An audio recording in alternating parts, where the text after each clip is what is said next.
Hey guys, welcome to the review show. My name's Austin. Shelby Oaks is directed by Chris Stuckman and is starring Camellia Sullivan. A woman searches for her long-lost sister, becomes an obsession when she realizes a demon from their childhood may be real, not imaginary. There's multiple different reasons why I was looking forward to this film. It's mostly because it is Chris Stuckman's very first film ever, and clearly, if you look at my channel, it was inspired in multiple different ways from him, at least when it came to his old stuff. Really liked the dude and how he broke down his reviews. You could have related to him. Not all the times that you would agree with his opinions. Definitely an inspiration for the channel, especially how I look at films and all of that. At the same time, the trailer for this film looks pretty good. And going in, I was kind of looking forward to it. And for me, well, it is definitely a mixed bag. Positives, like I always do first, the cinematography, the production, the acting, everything down to like the actual made of the film is really, really damn good. Like, I really like the camera work in this film. I really did like the atmosphere that this film built around this mystery of Riley, who is this girl who goes missing when she creates this YouTube channel, becomes very successful at making this YouTube channel out of paranormal activity and going and investigating these abandoned locations. The soundtrack for this film is honestly one of the best horror soundtracks I've heard in a very long time. But the one thing that really stands out in this film is Camille Sullivan. She is fantastic in this movie. You believe every second on screen she has. She is really damn good playing this, obsessive, lost-minded sister that who just is trying to get her sister back. She is fantastic. The real issue of the film, though, is its story. Its story is so generic and forgettable. It adds nothing new to say about this horror genre of like missing people. It's very predictable in so many ways. The mystery behind the reason why Riley goes missing is not as cool as what we thought it was going to be. It is very anticlimactic.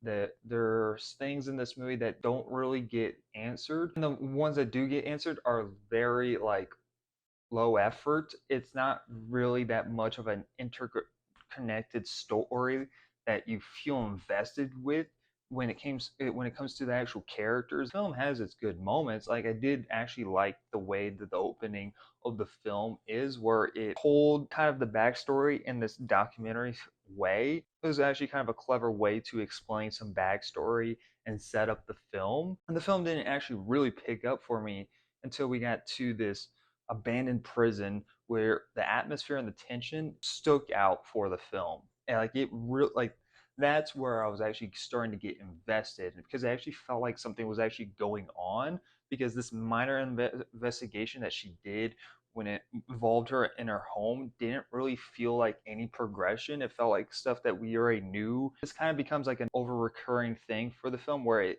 over explains things when we as the audience already know. And it's like, can we get to the point a little bit quicker? Why are we still at this point in the film? As you're watching the film, you think that the tension is starting to get interesting and start building. That's where immediately where the film just kind of just straight up ends, like in a way. Everything kind of just gets resolved pretty quickly. The film is very anticlimactic. It does have this extra 15 minutes of the film, which I feel unnecessary, but just to pad out the runtime. It kind of makes the film pointless in a way, but also to over explain things that we as the audience already know. At the same time, I didn't really care about any of these characters anyways. Like, the film did very, very little character development with our main lead, Mia. She is just kind of a forgettable character. You kind of question some of the decisions that she does, and that's kind of like a horror film where, okay, you make these dumb decisions, but I feel like it's really stupid of her to hold evidence from the police because she thinks that the police would, close this case as like a done deal if she gave videotape that showed up out of nowhere with this guy after all these years while she's making this documentary. And this tape that she gets doesn't really show much any more that we as the audience member doesn't already know. So it doesn't really make any sense of her holding this tape from the police. That just makes you question her character throughout the whole entire film with certain decisions that she does.